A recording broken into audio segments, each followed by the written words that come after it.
On behalf of the General Assembly, I have the honor to welcome to the United Nations His Excellency Donald Trump, President of the United States of America, and to invite him to address the Assembly.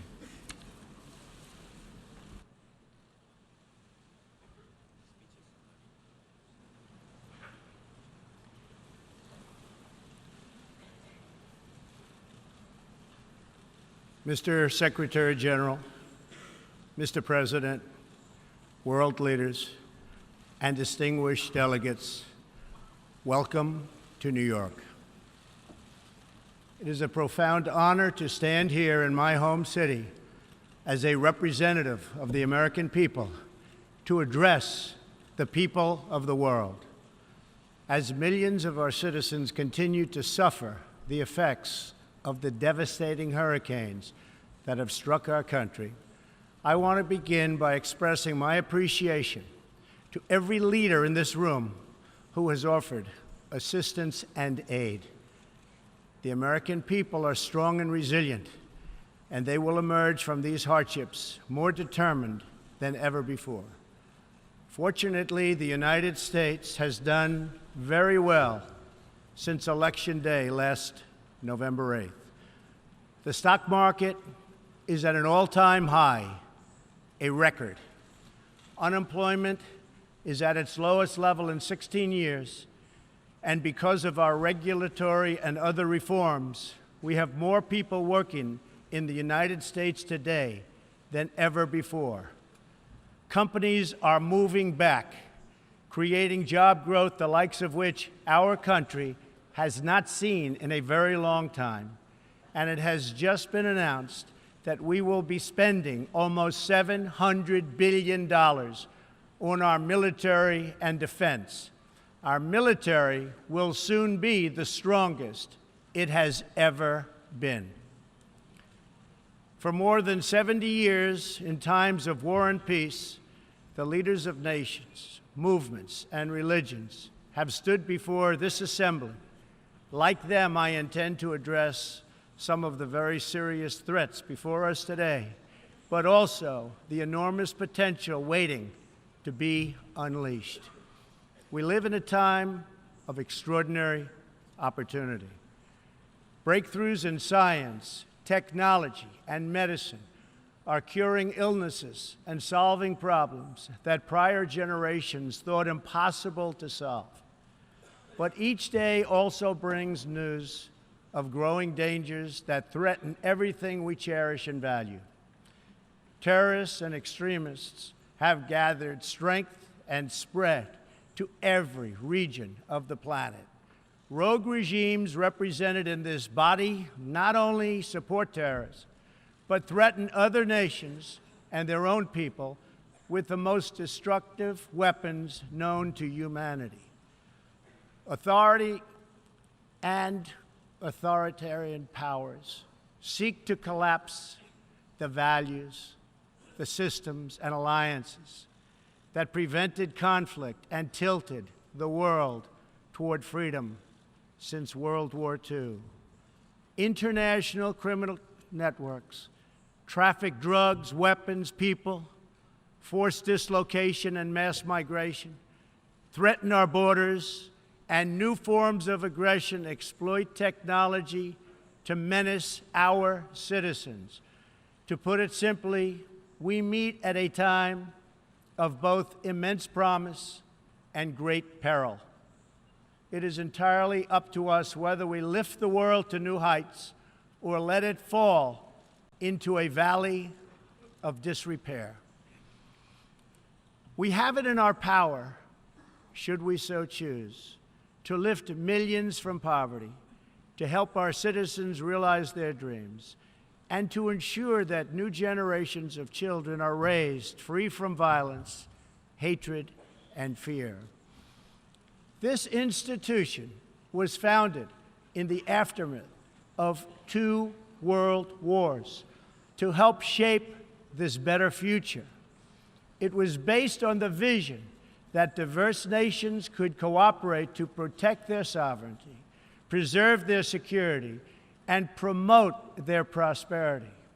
it was in the same period, exactly 70 years ago, that the United States developed the Marshall Plan to help restore Europe. Those three beautiful pillars, they're pillars of peace: sovereignty, security, and prosperity.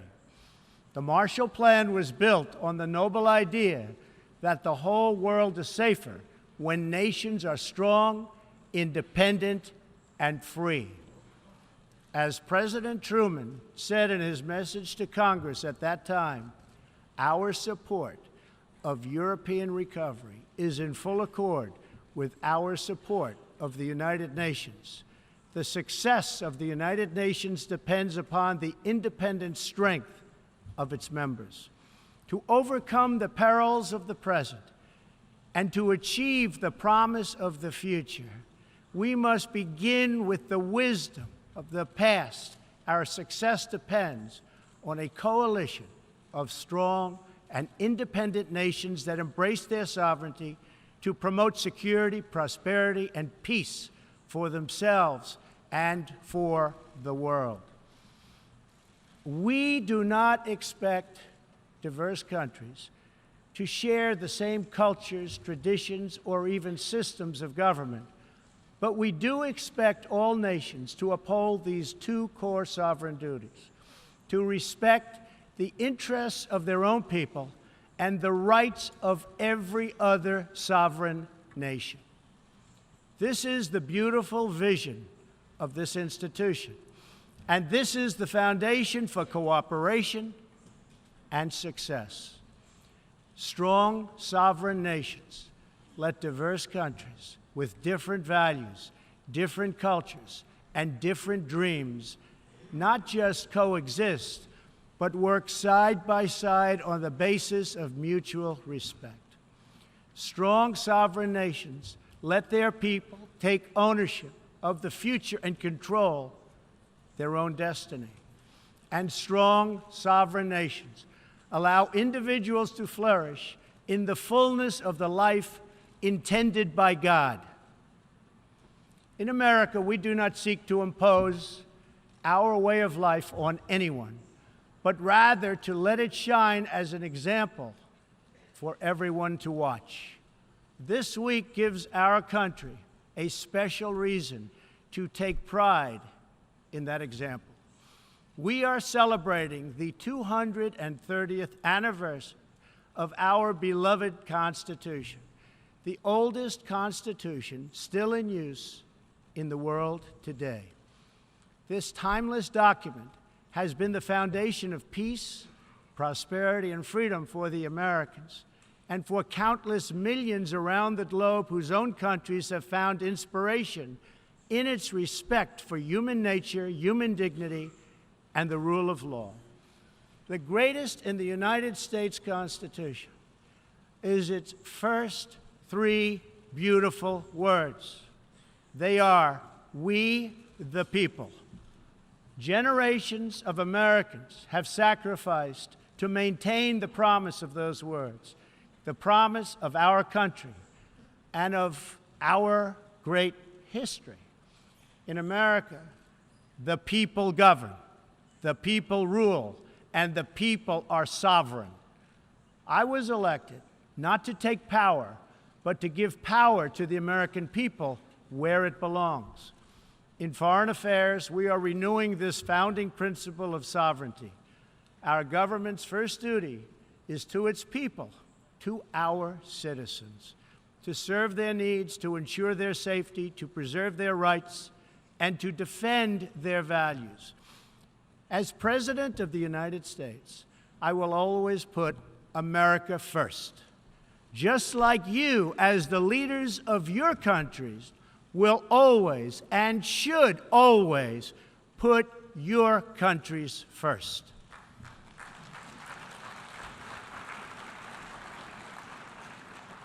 All responsible leaders have an obligation to serve their own citizens, and the nation-state remains the best vehicle for elevating the human condition. But making a better life for our people also requires us to work together in close harmony and unity to create a more safe and peaceful future for all people. The United States will forever be a great friend to the world, and especially to its allies. But we can no longer be taken advantage of or enter into a one-sided deal where the United States gets nothing in return. As long as I hold this office, I will defend America's interests above all else. But in fulfilling our obligations to our own nations, we also realize that it's in everyone's interest to seek a future where all nations can be sovereign, prosperous, and secure. America does more than speak for the values expressed in the United Nations Charter. Our citizens have paid the ultimate price to defend our freedom and the freedom of many nations represented in this great hall. America's devotion is measured on the battlefields where our young men and women have fought and sacrificed alongside of our allies. From the beaches of Europe to the deserts of the Middle East to the jungles of Asia. It is an eternal credit to the American character that even after we and our allies emerged victorious from the bloodiest war in history, we did not seek territorial expansion or attempt to oppose and impose our way of life on others. Instead, we helped build institutions such as this one to defend the sovereignty, security, and prosperity for all. For the diverse nations of the world, this is our hope. We want harmony and friendship, not conflict and strife. We are guided by outcomes, not ideology. We have a policy of principled realism rooted in shared goals, interests, and values. That realism forces us to confront a question facing every leader and nation in this room. It is a question we cannot escape or avoid.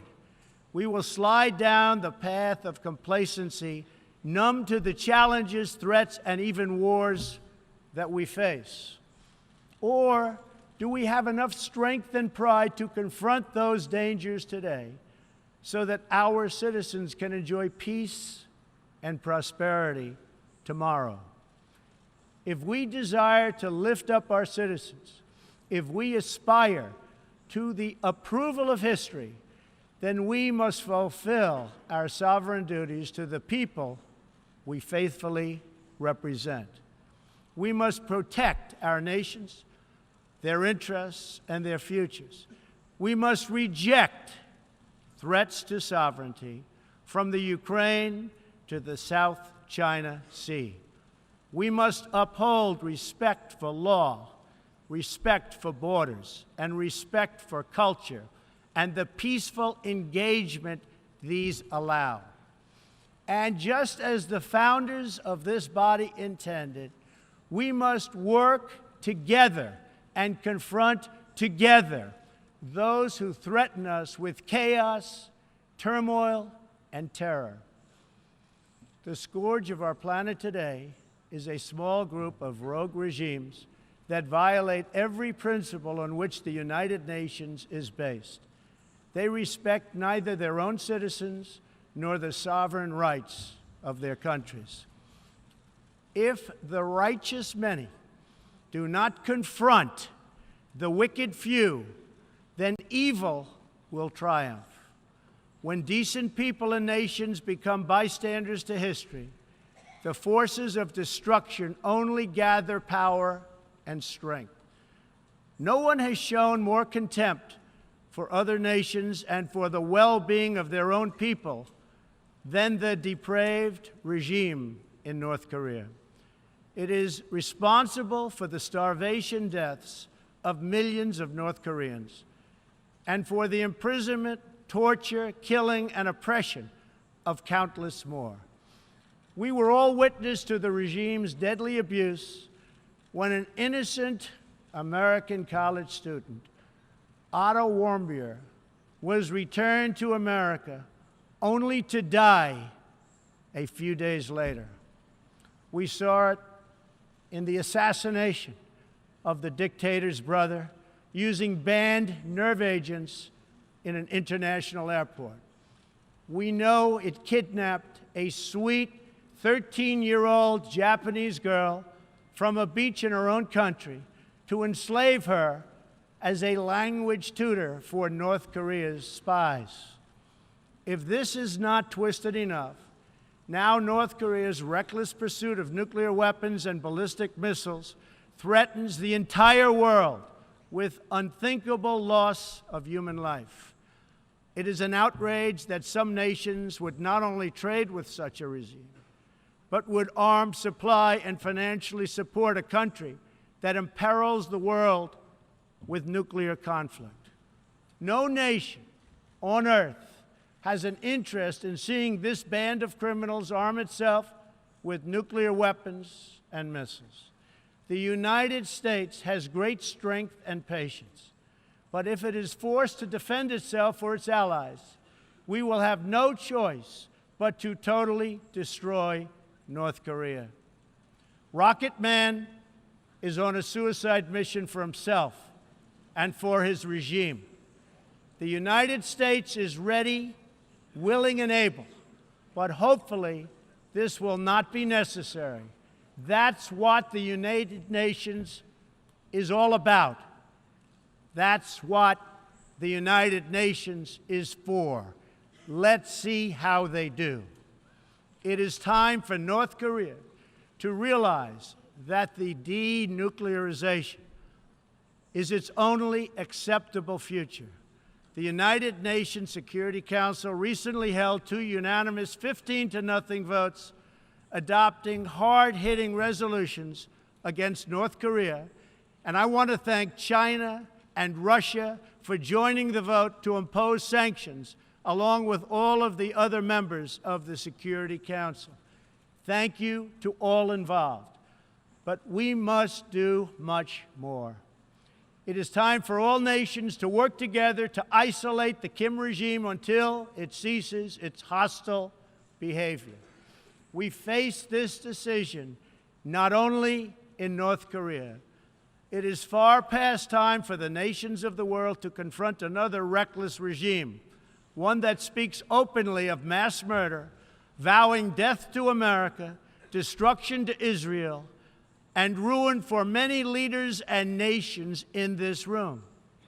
The Iranian government masks a corrupt dictatorship behind the false guise of a democracy. It has turned a wealthy country with a rich history and culture into an economically depleted rogue state whose chief exports are violence, bloodshed, and chaos. The longest suffering victims of Iran's leaders are, in fact, its own people. Rather than use its resources to improve Iranian lives, its oil profits go to fund Hezbollah and other terrorists that kill innocent Muslims and attack their peaceful Arab and Israeli neighbors. This wealth, which rightly belongs to Iran's people, also goes to shore up Bashar al-Assad's dictatorship, fuel Yemen's civil war, and undermine peace throughout the entire Middle East. We cannot let a murderous regime continue these destabilizing activities while building dangerous missiles, and we cannot abide by an agreement if it provides cover for the eventual construction of a nuclear program.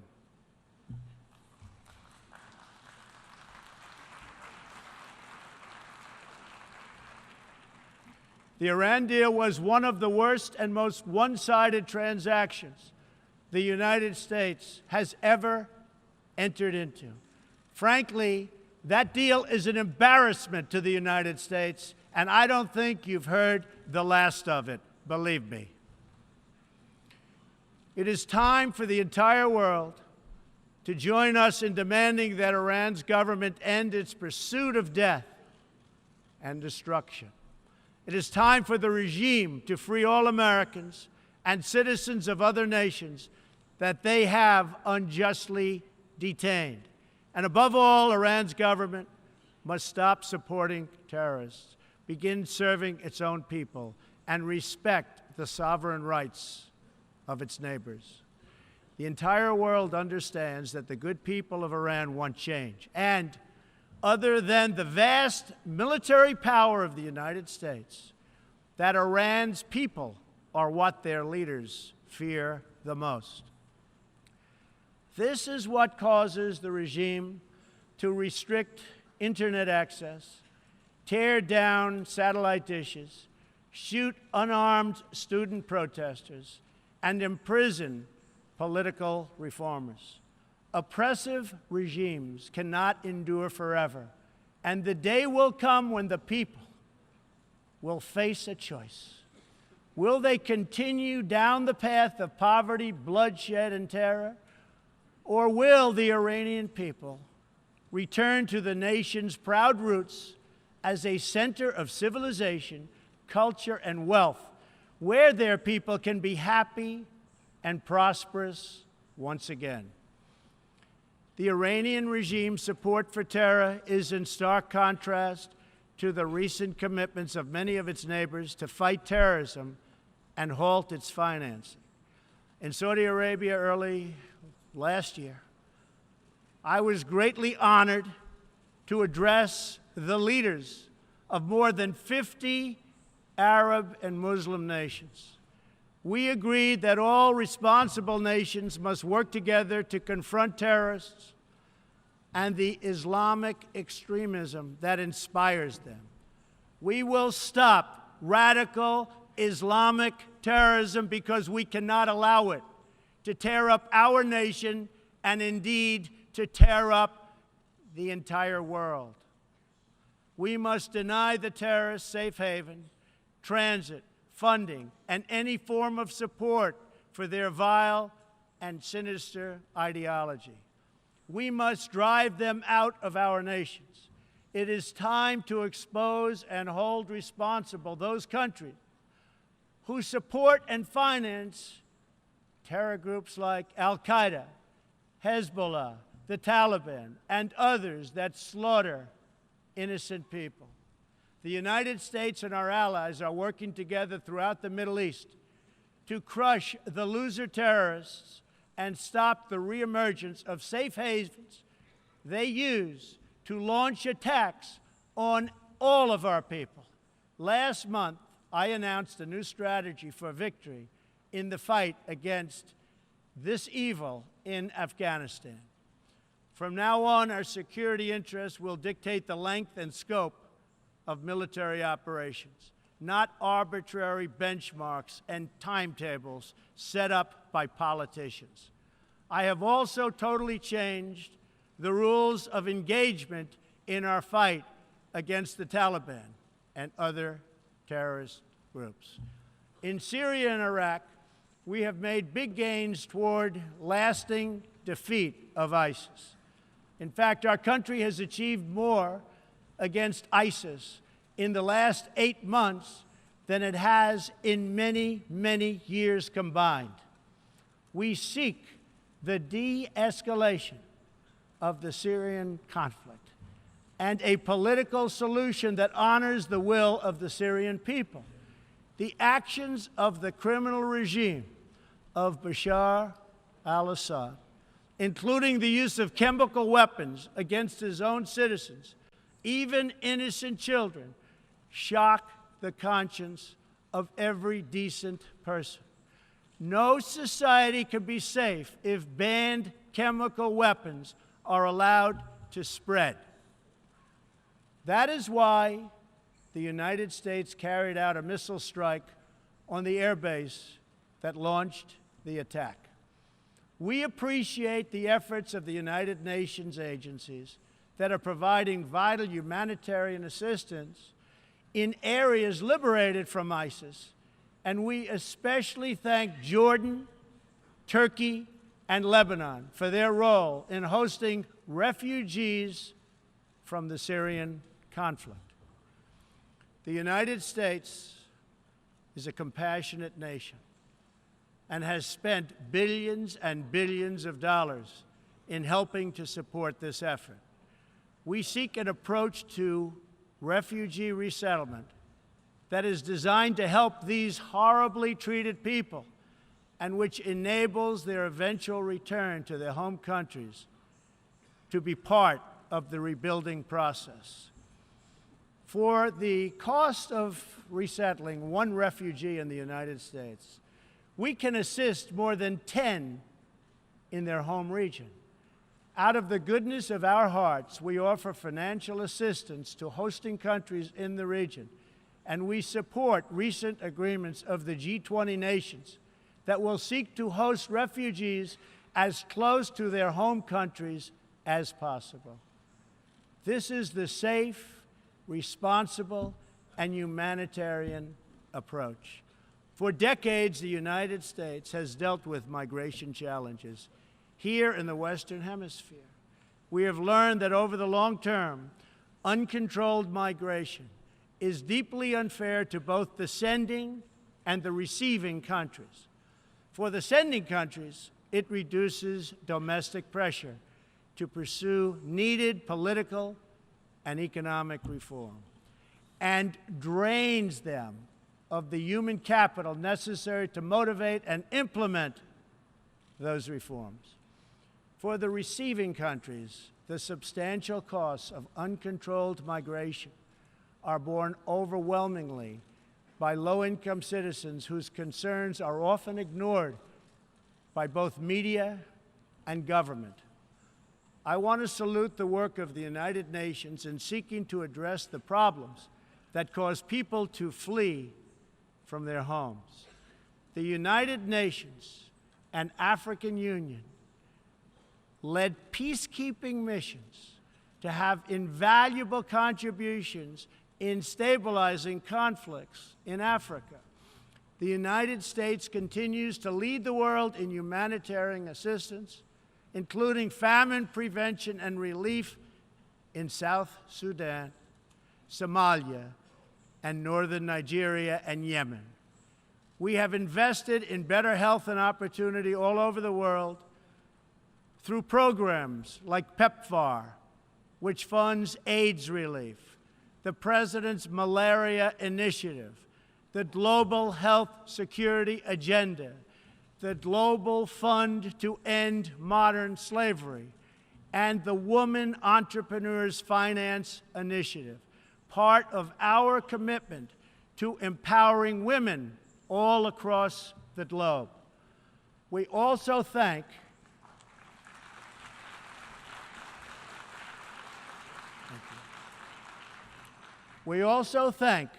the Secretary General for recognizing that the United Nations must reform if it is to be an effective partner in confronting threats to sovereignty, security, and prosperity. Too often, the focus of this organization has not been on results, but on bureaucracy and process. In some cases, states that seek to subvert this institution's noble aims have hijacked the very systems that are supposed to advance them. For example, it is a massive source of embarrassment to the United Nations that some governments with egregious human rights records sit on the UN Human Rights Council. The United States is one out of 193 countries in the United Nations, and yet we pay 22% of the entire budget and more. In fact, we pay far more than anybody realizes. The United States bears an unfair cost burden, but to be fair, if it could actually accomplish all of its stated goals, especially the goal of peace, this investment would easily be well worth it. Major portions of the world are in conflict, and some, in fact, are going to hell. But the powerful people in this room, under the guidance and auspices of the United Nations, can solve many of these vicious and complex problems. The American people hope that one day soon the United Nations can be a much more accountable and effective advocate for human dignity and freedom around the world. In the meantime, we believe that no nation should have to bear a disproportionate share of the burden, militarily or financially. Nations of the world must take a greater role in promoting secure and prosperous societies in their own regions.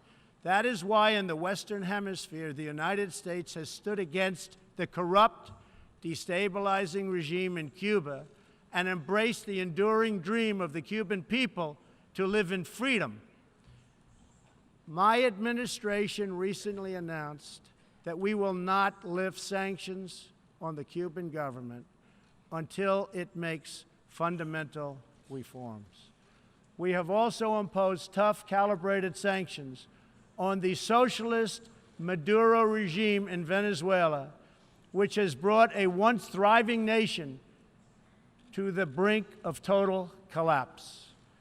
The socialist dictatorship of Nicolas Maduro has inflicted terrible pain and suffering on the good people of that country.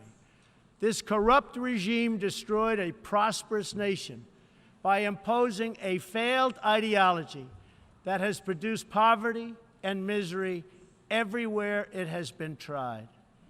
To make matters worse, Maduro has defied his own people, stealing power from their elected representatives to preserve his disastrous rule. The Venezuelan people are starving, and their country is collapsing.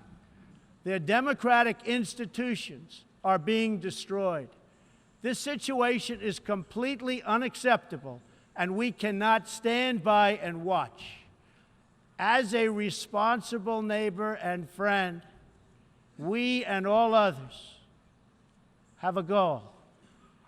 That goal is to help them regain their freedom, recover their country, and restore their democracy. I would like to thank leaders in this room for condemning the regime and providing vital support to the Venezuelan people. The United States has taken important steps to hold the regime accountable. We are prepared to take further action if the government of Venezuela persists on its path to impose authoritarian rule on the Venezuelan people. We are fortunate to have incredibly strong and healthy trade relationships with many of the Latin American countries gathered here today. Our economic bond forms a critical foundation for advancing peace and prosperity for all of our people and all of our neighbors. I ask every country represented here today to be prepared to do more to address this very real crisis. We call for the full restoration of democracy and political freedoms in Venezuela.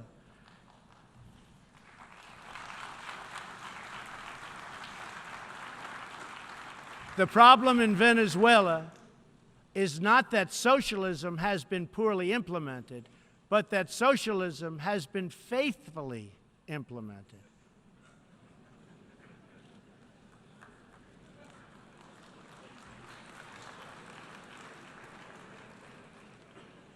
From the Soviet Union to Cuba to Venezuela, wherever true socialism or communism has been adopted, it has delivered anguish and devastation and failure.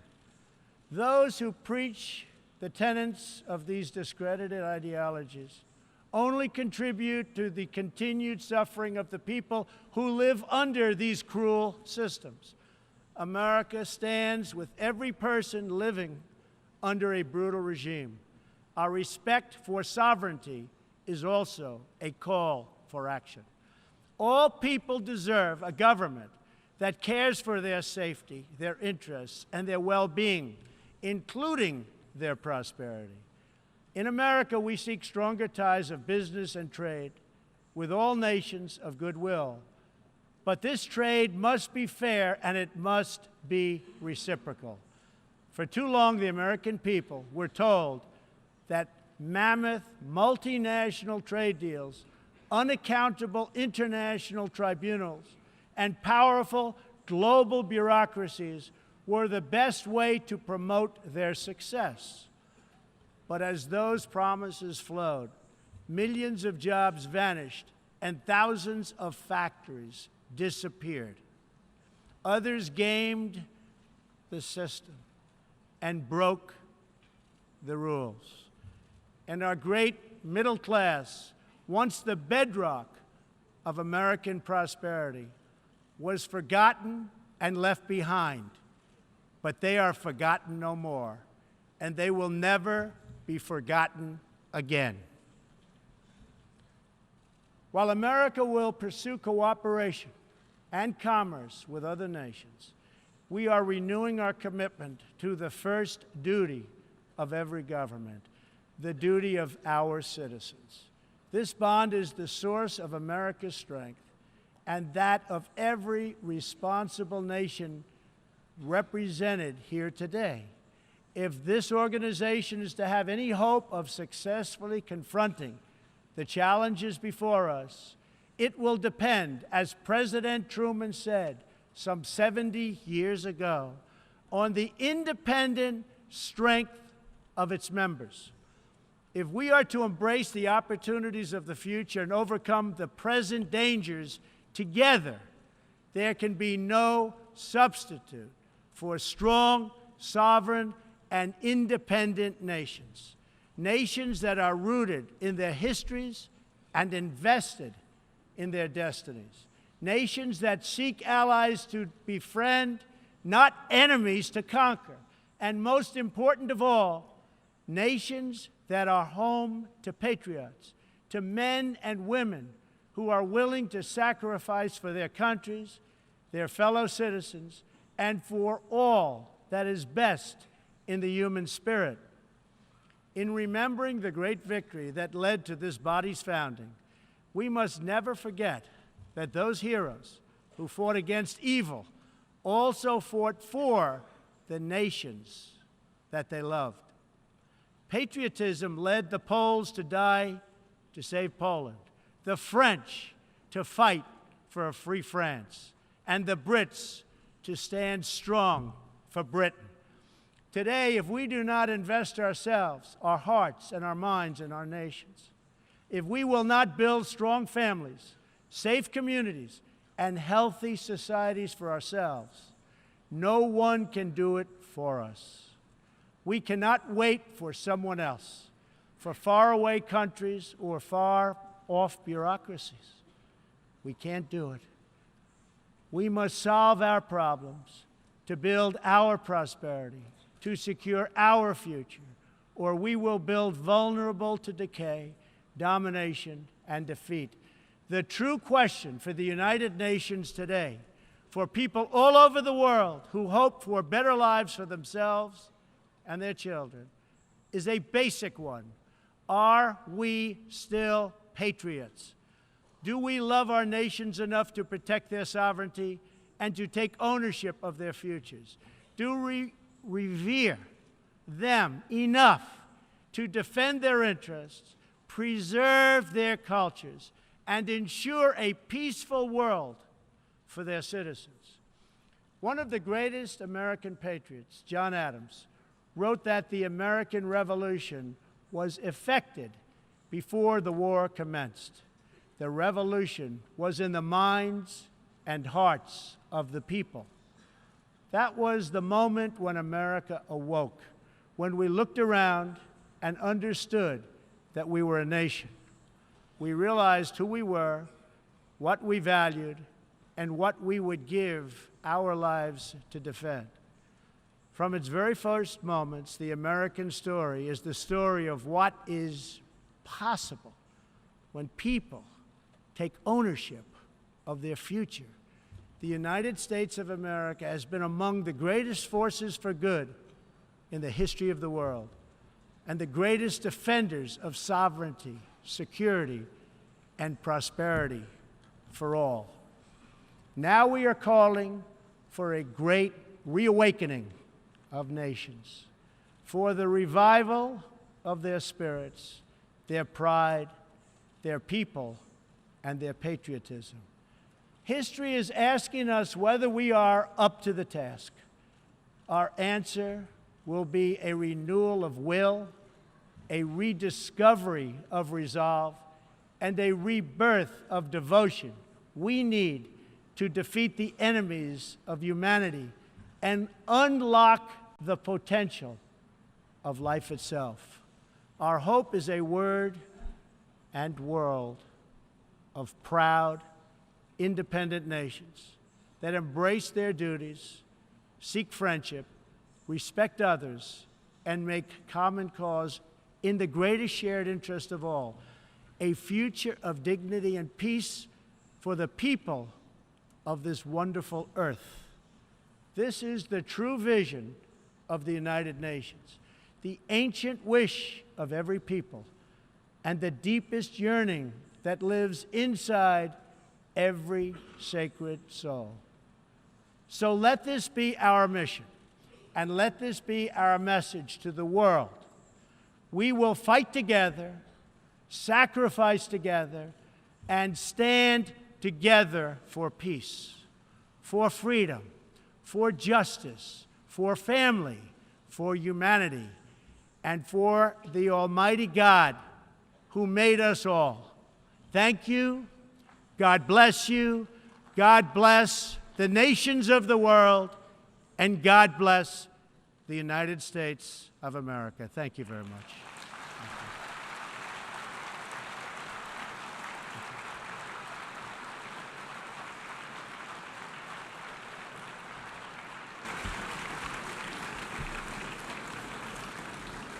On behalf of the General Assembly, I wish to thank the President of the United States of America for the statement just made. May I request representatives to remain seated while we greet the President, after which the meeting will stand suspended for 5 minutes before resuming to hear the next speaker.